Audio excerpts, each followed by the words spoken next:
सर्व 11-12चे विद्यार्थी आहे ना. 11 किती जण आहेत? 12 ना. आता शेवटी काय असते ना, माझं तुम्हाला मी काही वाचून देणार नाही, तो प्रवास सांगणार आहे कशी माझी जर्नी झाली आणि अनुभव काय आपला आहे. ठीक आहे.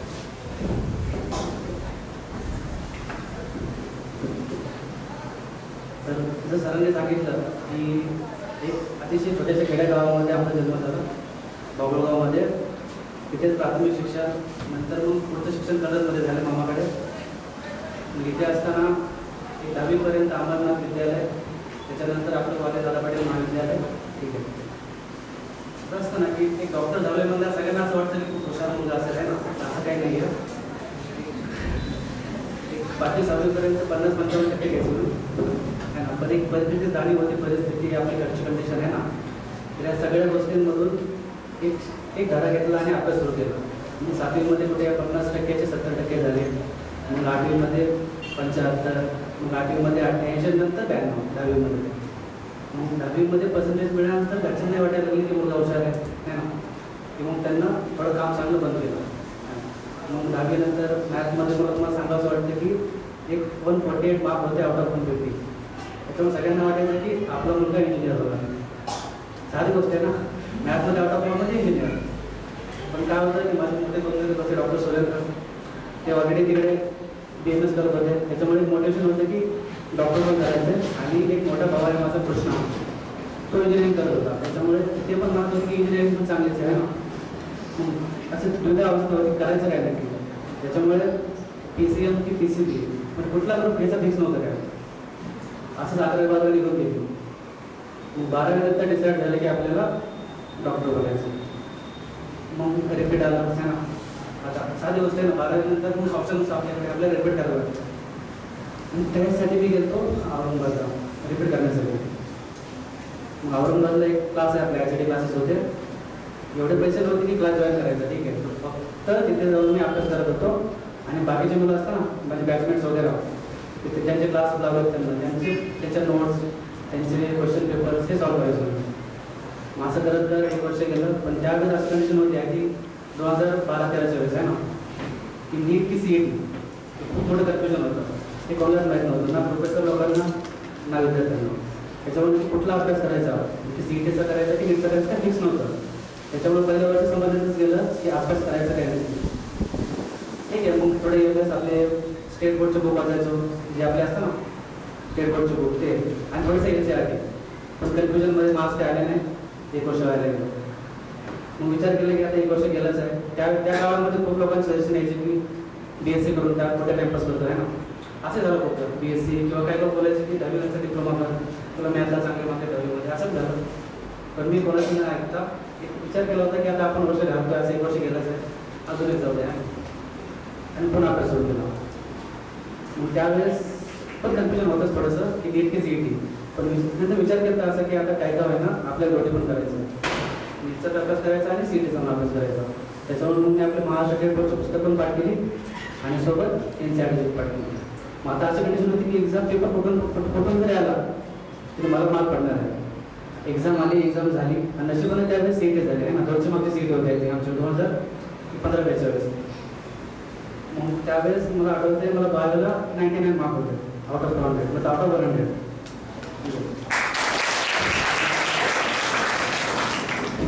जेमतेम होतं. केमिस्ट्री चांगलं होतं, केमिस्ट्रीला 40 मार्क होते. सो ओव्हरऑल मार्क 170 आसपास आले होते. आणि म्हटलं चांगलं कॉलेज भेटलं मुंबईचं, लोकमान्य टिळक सायन हॉस्पिटल, जे की नामांकित कॉलेज आहे, आपल्या टॉप सेकंड कॉलेज आहे गव्हर्नमेंट आहे ना. तुम्ही पण विचार केला तरी डॉक्टर व्हायचे तर नक्कीच गव्हर्नमेंटमधून करा, कारण प्रायव्हेटची फीस आपण अफोर्ड नाही करू शकत, जे की 70 लाख 80 लाख 1 करोडपर्यंत जाते आहे ना. आपण सब नॉट म्हणजे सामान्य कुटुंबातले लोक जे अफोर्ड नाही करू शकत कुठलीच गोष्ट. त्याच्यामुळे एवढंच असते की, पण अजून काय होतं बोलता की आपण अभ्यास करताना खूप साऱ्या गोष्टी चुकीच्या करतो आहे ना, की नक्की माहीत नसते की सिलेबस काय असणार, काय वाचायचं, कुठल्या नोट्स रेफर करायच्या, असे बरेच कन्फ्युजन असते ना. बऱ्याच लोकांचे क्लास बी असते. तुमच्या किती लोकांना क्लास लावले आहे ट्युशन? आता करा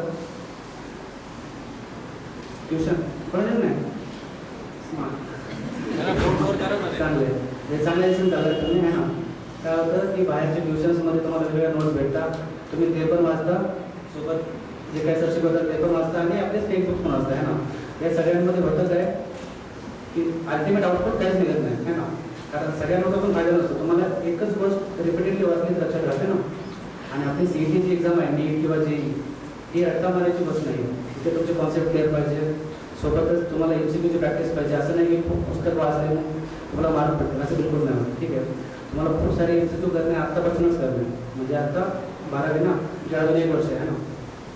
आणि 1 वर्ष मोर देन येणार आहे. तुम्ही विचार केला आता सगळ्यांनी की तुम्हाला नीट क्रॅक करायची किंवा JEE क्रॅक करायचे. किती लोकांना नीट क्रॅक करायचं, तुमच्यामध्ये डॉक्टर व्हायचं आता बघा. ओके, आणि बाकी सगळे इंजिनियर, मुलं मोस्टली इंजिनिअरिंग करत आहे ना. तर इंजिनिअरिंग पण काय वाईट नाही. फक्त लक्षात ठेवा की जर इंजिनिअरिंग करायचा विचार करताय तर एक टॉपच्या कॉलेजमधून करायचं. ठीक आहे, म्हणजे जसं की सर चालू तर नेहमी बोलायचे COT, नंतर MIT, AIT अशा कॉलेजमधून जर तुम्ही गेला तरच तुम्हाला चांगलं पॅकेज भेटतं. अदरवाईज प्रायव्हेट कॉलेजमधून इंजिनिअरिंग केली पैसे बघून ते काय कामाचं नाही, पुढे जॉब नाही मिळत, शेवटी घरीच येणार नाही. ठीक आहे ना. तर त्याच्यामुळे कुठलीही एक्झामची तयारी करताना तुम्ही एकदम टॉपची पण लक्षात ठेवून करायची की आपला गव्हर्नमेंट टॉपचं कॉलेज पाहिजे किंवा एक टॉपचे चांगले मार्क आले पाहिजे आउट ऑफ, असं काहीतरी डोक्यात ठेवून करायचं. आणि जे डॉक्टरसाठी आता मी डॉक्टर म्हटलं तर इंजिनिअरचं बोलत नाही, जास्त आयडिया पण नाही मला त्याच्याविषयी. पण एक मेडिकल तुम्हाला चांगलं सांगतो. ठीक आहे, तर ज्यांना मला डॉक्टर व्हायचं आहे लक्षात ठेवा की MBBS डॉक्टर असलं पाहिजे. BMS, BHMS बाकी सगळ्या गोष्टी त्या मिळतात तुम्हाला. ठीक आहे, अल्टिमेटली मिळणारच आहेत ना सारी गोष्टी. MBBS ट्राय करताना तुम्हाला ते मिळणार आहे. BDS इव्हन मला पण मिळालं होतं, फर्स्ट टाइमला BDS मिळालं होतं, पण मी घेतलं नव्हतं. कारण शेवटी म्हटलं BDS करून काय करायचं ना, की आपण 1 वर्ष गेलं तर अजून 1 वर्ष गेला आणि MBBS करू. तर तुम्हाला एक शॉर्टमध्ये सांगतो मी की कसं असतं नीटचा पॅटर्न, नीटचे बुक्स आहे ना. कारण कसं असते ना की जे लोक एक्झाम सेट करतात ना, म्हणजे नीटची वगैरे JEEची, त्या लोकांकडे कुठल्याही प्रकारचे ट्युशन, कोणाचे नोट्स नसतात, काय नसतात. ते फक्त फॉलो करतात तुमचे NCERT. ठीक आहे, तेवढंच. आणि लास्ट मागच्या 5 वर्षातले 5 किंवा 10 वर्षाचे क्वेश्चन पेपर्स सर सांगायचं मला त्यावेळेस की MCQ वगैरे करायचे असतं. तर तुम्ही एक आता प्रिपरेशन करत असताना सरांनी बोलले असतं की त्यांना सुरू केलं ना, म्हणजे 50% CETचा अभ्यास आणि 50% आपला स्टेट बोर्डचा. स्टेट बोर्ड पण इम्पॉर्टंट आहे, पण तुम्ही ज्यावेळेस नीटसाठी प्रिपेअर करता ना, म्हणजे CET वगैरे, तर तुमचं ऑलरेडी तिकडे एकदम कॉन्सेप्च्युअली गोष्टी क्लिअर होत जातात. तुम्ही स्टेट आपलं नॉर्मल बोर्डची एक्झाम अशी क्रॅक करता. थेरी असते, थेरीमध्ये मोस्टली सगळे पास होतात आहे ना. तर ते आपलं टार्गेट नाही. तिथे 70% इनफ आहे. असं नाही की तिथे 90% आले पाहिजे किंवा खूप जास्त. तुमचं मेन टार्गेट असलं पाहिजे CET. CETचे तुम्हाला मॅक्सिमम टाईम तुम्हाला MCQ करता येईल. म्हणजे डेली विचार केला तुम्ही सपोज आता किती तास अभ्यास करता सगळं ॲव्हरेज कॉलेजमधून? 3 तास. 3 तास किती करतात आता जरा? 3 तास पण नाही करत, 2 तास, 1 तास करता की नाही? ठीक आहे. मग आता आपलं कॉलेजचं टायमिंग सपोज असतं, कॉलेज तुमचं सगळं काय सुरू केलं की CETचा तुमचा अभ्यास इथे होणार आहे. तुम्हाला कुठल्या ट्युशनची गरज नाही आहे. तुम्हाला काय करायचं फक्त आपल्या स्टेट बोर्डचे पुस्तकं NCERT ज्यांना नीट करायचं ते 2 11वी 12वीचे पुस्तकं पाठ करून टाकायचे. नुसते पाठ नाही करायचे, सोबत MCQ पण. आणि कसं असतं नक्की बऱ्याच मुलांना आता नुसतं रट्टा मारतात तर ते कामाला येणार नाही. कारण MCQमध्ये पाठ केलेल्या गोष्टी मोस्टली नाही करायचं असतं. ठीक आहे, शेवटी काय आपण तुम्हाला कॉन्सेप्ट क्लिअर पाहिजे. कधी डाऊट आला लाईफमध्ये असं म्हणजे अभ्यास करताना ते सर बसलेले आपले रामदास सर आहेत, हेटमाळ सर आहेत आणि बायोटा सर असतील, त्यांना जाऊन विचारायचं. भले तुम्ही क्लासमध्ये माहिती सगळेजण उपक्रम नाही करू शकत, मी पण एवढं स्ट्रॉंग होतो, साधी गोष्ट आहे, एवढी हिंमत नाही होत क्लासमध्ये लोकांना विचारायचं आहे ना. सो क्लास सुटल्यानंतर बाहेर जाऊन सरांना विचारायचं, डाऊट्स डिफिकल्टी सगळ्या कॉन्सेप्ट क्लिअर करून घ्यायच्या. तेवढी एकच गोष्ट आहे की तुम्हाला मार्क देऊ शकतो. कुठले पुस्तक पाठ करून किंवा फॉर्म्युले पाठ करून काही नाही. आणि फिजिक्स हा सब्जेक्ट आहे, त्याच्यामध्ये तुम्हाला कॉन्सेप्ट क्लिअर पाहिजे सगळ्या गोष्टींचं. त्यासाठी सर खूप बाहेर शिकवायचं, आम्हाला पण शिकवायला होतं हेटमाळ सर. सगळेच सांगतात मॅथमध्ये ज्यांना रिझन करायचं त्यांना तर ब्लाइंडली फॉलो करू शकतात. आम्ही सरांना काही गरज नाही काय करायचं. आणि तुम्हाला एक सांगतो की आमचं एक दादा पाटील कॉलेजमध्ये यायचं एक महत्त्वाचं रिझन म्हणजे आपला स्टाफ असेल, फॅकल्टीज दादा पाटीलच्या. आमच्याकडे आज ऑप्शन होते की केंद्रीय कॉलेज होतं आणि दादा पाटील होतं, तर घ्यायचं काय नाही, कुठल्या कॉलेजमध्ये जायचं. त्यावेळेस तुम्हाला सांगितलं की इंजिनिअरिंगचं डोक्यामध्ये होतं, त्याच्यामुळे आम्ही आपल्या सरांकडे पाहिजे होतो. ठीक आहे, आमचं नाव नाही सर त्यावेळेस लोक सर की 2 सर मॅथला आहेत म्हणजे आपल्या लक्ष येत आहे असं. आणि विचित्र सर होते. अजून मला आठवतं की केमिस्ट्रीला आम्हाला की गरज सर होते. हे चौधरी सर होते केमिस्ट्रीला. सगळ्यांकडे बघून आम्ही घेतलं होतं. तुम्ही अशा कॉलेजमध्ये शिकते आणि सेम फॅकल्टी आहे. आता ते काही सर रिटायर झाले, पण नक्कीच त्यांच्या बदल्यामध्ये जे आहे ते पण चांगले असेल, कारण आपली दादा पाटलांची फॅकल्टी मुळात चांगली असते. तर तुम्हाला याच्यावर एवढं ट्रस्ट करू शकता की तुम्हाला बाहेर कुठेच क्लास लावायची गरज नाही, कुठे कोणाला ट्युशन फी द्यायची गरज नाही. जे इथे करताय तेवढंच करा आणि 1 वर्ष मोर दॅन इनफ आहे. म्हणून ना मला पुन्हा रिपीट करायची गरज नाही.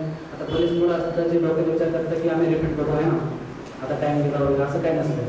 1 वर्ष खूप आहे, 1 वर्ष खूप आहे. तिथे असते 2 छोटेसे पुस्तकं 2 महिने पुस्तकं वाचायला. आणि फक्त एवढं असेल ठेवा की तुम्हाला MCQ डेली करते, ठीक आहे ना. MCQ हे आपण अभ्यास करत राहतो, ते सगळं सेकंडरी पार्ट आहे, पुस्तक वाचणं वगैरे. तुम्हाला डेली MCQ करायचे 3 सब्जेक्टचे, फिजिक्स पण, बायो पण, आणि ॲटलिस्ट डेली तुम्ही 50 जरी MCQ केले, 50 MCQ तरी खूप आहे. तुम्ही विचार करा वर्षभरामध्ये किती होतं. फक्त एवढंच आहे की नक्की मग की एक्झाममध्ये टॉपिक कोणती इम्पॉर्टंट असतात. अख्खा बुक इम्पॉर्टंट नसते, ठीक आहे. एक स्पेसिफिक टॉपिक असतं त्याच्यावर क्वेश्चन विचारतात, ठीक आहे. तुम्हाला कसं कळणार नाही, तुम्हाला सर तर गाईड करतीलच मला, पण तरी पण तुम्हाला एक बेसिक आयडिया आली पाहिजे. त्यासाठी तुम्ही लास्ट मागच्या 5 वर्षाचे कुठले जे नीटचे एक्झाम झाले किंवा जेईचे एक्झाम झाले त्यांचे सगळे पेपर्स काढायचे आणि ते MCQ सॉल्व्ह करून घ्यायचे. भले तुमची रिडिंग झाली नाही, काय होतं की मला विचार करता की ॲटलिस्ट रिडिंग होते अगोदर 11वीचे 12वीचे मग आपण MCQ करू. असं कधीच होतं, रेटिंग कधीच संपत नाही, ठीक आहे.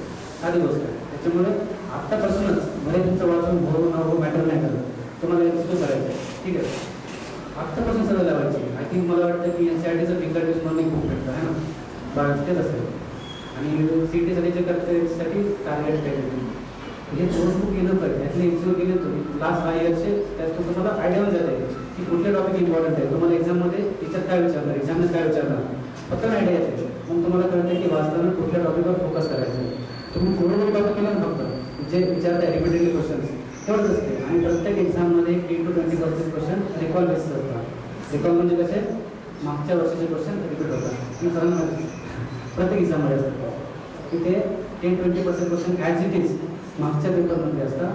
बाकी मग थोडेसे जे की सगळ्यांना येतात रेक्टिफिकेशन असते. एक 70% क्वेश्चन पकडा, 57%. बाकी 30% असते जे तुमचं असतं रँक डिसाइडिंग, ठीक आहे. बघा सपोज 720 मार्क्सची एक्झाम आहे ना, त्याच्यापैकी 3-3.5-4 मार्क्स सगळ्यांनाच येतात, कारण 100 क्वेश्चन सगळेच करेक्ट मार्क्स तो कमाला घेऊन जातो, ठीक आहे. तुम्हाला रँक आणण्यासाठी पुढचे क्वेश्चन तुम्हाला ॲटलिस्ट 140% क्रॉस करणार, 150 आसपास. त्यावेळेस तुम्हाला चांगलं कॉलेज, नामांकित गव्हर्नमेंट कॉलेज भेटू शकतं. आणि बाकी मग सपोज कास्ट वगैरे सपोर्ट असेल तर थोडंसं कमी मार्क, पण एवढा फरक पडत नाही. त्याच्यामुळे डोक्यात ठेवायचं नाही की आपली कास्ट आहे आपल्याला कमी मार्क लागतात. स्वतःला ओपन कन्सिडर करून अभ्यास करायचं की आपलं टार्गेट एक कमीत कमी 750 मार्क तरी असलं पाहिजे, 720 पैकी. त्यावर जाऊन कुठे तुम्हाला एक थोडेसे कमी जास्त मार्क होऊन चांगलं कॉलेज भेटेल आहे ना. असं असते बरोबर, जास्त काय नाही. कसं असतं ना की आता एखाद्या सरांचं बोलावलं की सर मुलांसोबत बोलायचं, म्हटलं काय बोलायचं, काय होतं बोलता बोलता विसरेल म्हणून एक छोटंसं चिठ्ठी आणले मी, त्याच्यामध्ये टॉपिक आहे की नक्की तुम्हाला काय बोलायचं तर काढतं, ठीक आहे. आता विसरून जाईल मग काय बोलायचं, बाकी टॉपिक बोलून जायचं काय आणि विसरून जायचं, तुम्हाला सगळं बोलतो, ठीक आहे. आता बाकी अजून एक तुम्हाला डिस्ट्रॅक्शन मोठं म्हणजे मोबाईल फोन आहे ना, फेसबुक, इंस्टा, ट्विटर, अजून जास्त अशा गोष्टी सध्या 1 वर्षासाठी बंद करून टाकायचे, ठीक आहे. आजकाल आपल्यामध्ये स्मार्टफोन एवढे मध्ये पण माझ्याकडे नव्हता, मग त्या भराशात त्यावेळेस गरज नाही पडली पण करायची, पण तुमच्याकडे सगळ्यांकडे असतं आहे ना. आणि मोस्ट ऑफ द टाईम आपली इतर ऑलरेडी कॉलेजचा टाईम एवढा आहे, तर आता एक्स्ट्रा ट्युशन असणार क्लास कॉलेजमध्येच तुम्ही घरी जाऊन पण मोबाईल यूज केला माफच करू, ठीक आहे. इन्स्टंट ऑप्शन नसतो, रिपीट वगैरे करून वर्षाला लागला नसतो. त्याच्यामुळे काय म्हणणं की हे सगळ्या गोष्टी बंद करायच्या, मोबाईल वगैरे जे काय असेल ते बंद करून टाका. स्विच ऑफ नाही, म्हणजे फक्त घरच्यांचा कॉल आला पाहिजे, आपले आई बाबा तेवढं येणार पाहिजे. जास्त फ्रेंडशिप वगैरे आत्ता गरज नाही, ठीक आहे. कॉलेजला ऐकले की सगळं भेटतो, फ्रेंड्स भेटतात, सगळं भेटतं आहे ना. आता मला काय वाटतं की फ्रेंडशिप आणि फ्रेंडशिप करा, चांगली गोष्ट. तुम्ही सोबत अभ्यास करत असाल तर ग्रुपमध्ये एकदम चांगली गोष्ट आहे. पण जर फ्रेंड्ससोबत जर टाइमपास करत असेल तर नको, ठीक आहे ना. कारण ही वेळ घेत नाही, तुमच्या लाईफचा टर्निंग पॉईंट इथे डिसाईड होणार आहे की तुम्ही लाईफमध्ये काय करता. एकदा 12वी क्रॉस झाली तर तुम्ही कितीतरी विचार केला तर तुम्ही परत मागायला मिळू शकतो आणि खुश शकत नाही तुम्हाला. त्याच्यामुळे वाटतं जे काय असेल तुम्हाला आता इंजिनिअरिंग करायची, डॉक्टर, माझं लेट झालं, डिसिजन लेट घेतला मी 12वी नंतर, तुमच्याकडे अजून काय नाही. तुम्ही डॉक्टर फिक्स करू शकता की तुम्हाला काय करायचं, मेडिकल करायचं नाही, की तुम्हाला इंजिनिअरिंग करायचं, वॉटेवर जे काय असेल ते MPSC UPSC सगळ्या वेळ चांगले ठीक आहे. पण जे असेल ते फिक्स करून त्याला नाही करायचं, असं नाही की बघायला तुमचं असं ठीक आहे ना. असं काही तुम्ही फिक्स करून गेलं ना की नक्कीच तुम्हाला जे पाहिजे ते मिळेल ठीक आहे. काय आवड नसते, सगळं सोपं आहे. फक्त एक प्रॉपर गायडन्स पाहिजे तुम्हाला, जो की सर आहेत सगळे ते तुम्हाला नक्कीच करतील हां ना. जे की आम्हाला केलं होतं मग सांगितलं मी तुमचं सांगितलं की याचे आहे कुठल्याही नोट्स वापरू नका, कुठल्याही ऑनलाईन क्लासेस लावू नका, कुठल्याही क्लासचे नोट्स वापरू नका.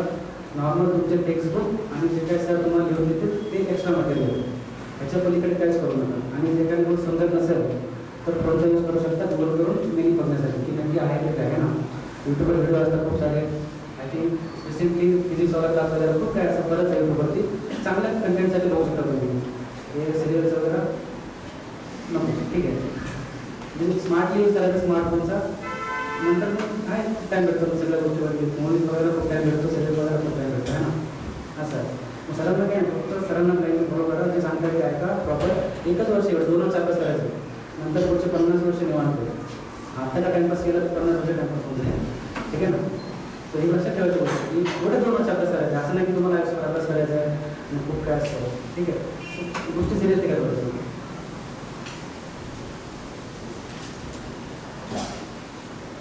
आणि अजून एक प्रश्न असतो लोकांना, जे विद्यार्थ्यांचा किती वेळ अभ्यास करायचा आहे ना. तर तुम्हाला बोलले असेल मोस्टली देताना लोक असं बोलतात की आम्ही 2 तास अभ्यास करायचो, रँक काढला आहे ना, 1 तास अभ्यास करायचो, रँक काढला, मोबाईल यूज